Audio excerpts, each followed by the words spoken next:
34-year-old Lucille left her home in Haiti 5 years ago. When she reached Brazil, Lucille thought she finally left her troubles behind. I left Haiti because of the lack of work that was a huge issue. Children couldn't finish school, and then in Brazil, after living there 5 years, a political crisis forced me to pick up and leave. Now she is one of more than 10,000 migrants who are stuck in the Colombian beach town of Necoclí, trying to make their way north. The tourist town with only 20,000 residents is in the northern part of Colombia, bordering Panama.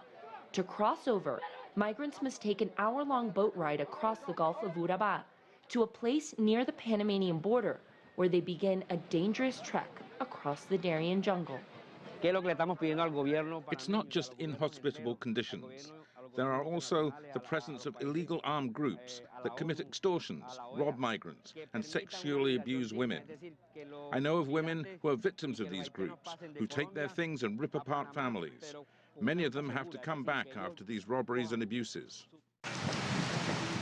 As of October, the UN agency UNICEF said roughly 19,000 children had crossed the Darien Gap this year, a record number.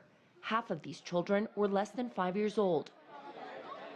Colombia's migration authorities add that a total of 150,000 people are expected to make the trek this year alone.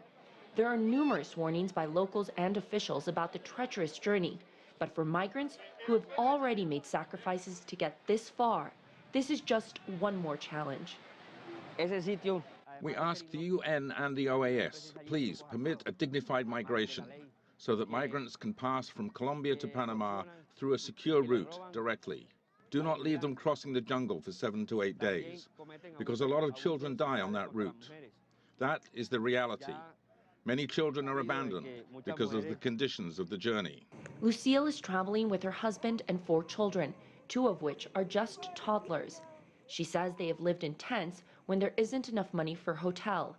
While she knows the toughest part is yet to come, Lucille says they have nothing to lose and only the hope of a better future. Quitting now is not an option. The journey has been difficult, but when talking to my family, they are resolved for us to continue and go to the US in the hope that we can have a better life. Michelle Begue, CGTN, Necoclí, Colombia.